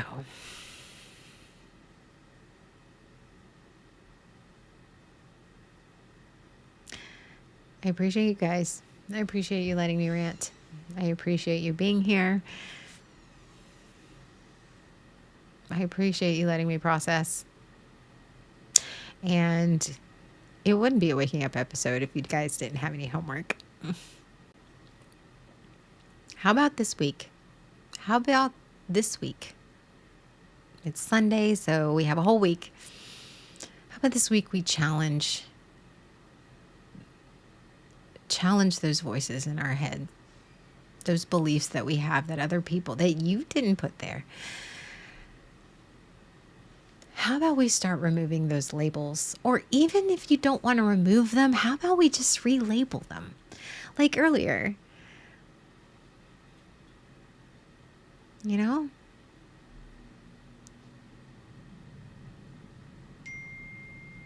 So, anyway, I think Pep's streaming tonight. Go follow him on his channel at Dorian Samra. And then Tuesday, actually, Tuesdays are really hard at the end of the year. I know I have been absent from 3 Bars and a Dragon. I apologize. I really would apologize. But I haven't disappeared off the face of the planet, as you can tell. I know I haven't been on 3 Bars for almost 2 months. I get it, but it's like real life. Like Tuesdays are the prime, like especially at the end of the year, Tuesdays are prime days, and especially right at our streaming time. They are, so yes, I have some I have something like 3 times this week for the hatchlings. So I will not be here on Tuesday, but I think they are still streaming on Team AOA and Team _ AOA, and that is on Tuesdays at the 7:30 and 7:30 Central, 8:30 Eastern. And this week is this week is Comic Palooza, so we're going to have a good time. So probably I will be going live from Comic Palooza, and we will be doing that. This year, because I've had a lot of big life changes happen to me in the past few months, I will not be doing a massive cosplay like I did last year. Only have so many spoons, only have so many emotional capacity, mental capacity, things I got to get done, real life, because, real life. This is how I know I'm not immature, because I didn't abandon my real life for something like cosplay. So, if you needed evidence, there you go. Yeah, so I will not be doing a big cosplay this year. I will probably just be, I have plenty of costumes and stuff that I can just rewear one. I'm not worried about it. So that is this coming up weekend, which I'm very excited about. But next weekend is Con Carolinas, and that is where Jay, Sean, and I will be on some of the panels, and Team AOA will be there. And we also will have our conquests. So that's in Charlotte, and that is next week. That's coming up the weekend after the last weekend of May. And so you can buy your tickets, and to get discount off, it is Team AOA on the Con Carolinas website. So everybody was kung fu fighting. Bear is not coming. Bear is not coming. I'm sorry. Bear, the breathing human, is not coming. I don't know if we've decided on Bear, the enchanted bear. I don't know. We haven't decided yet. That needs to be a discussion in our group chat. So maybe. So depends on which bear you're talking about. Yes. Yes, Gaming Wolf. So maybe enchanted bear will show up. So, yeah. So I hope everybody has a great week. I hope everybody, I hope everybody survives May. I think that's where I'm at. Let's just survive May. Let's get through it. We got it. Make sure you love yourself. Do something for yourself. Find the wins where you can. And remember, there are always 2 sides to every story. So, you know what? There's not everyone's a villain. And if they are a villain, are they really? I think Jay said this. Jay said that. It's it's like, people get labeled a villain. The villain gets labeled a villain, but the villain doesn't think that they're a villain. The villain thinks the hero's the villain. So labels are stupid. If we're leaving with that, labels are stupid. And I don't think people are evil. And I don't know. And now I'm going to end this stream because I need to go.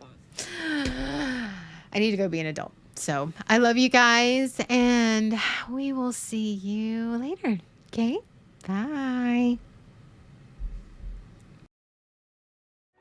Did you really just high five over me right No, now? we didn't. You can Okay, do we're it. live.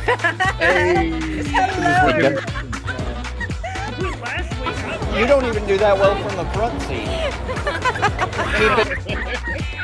okay.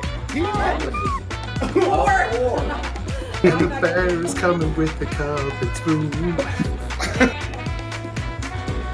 That's Oh, a straight up no. PBR for the table. Yeah. I think it called. She ain't judging us at all. Did you really just high five over me right No, now? we didn't. You can do Okay, it. we're live. Hey. Hello.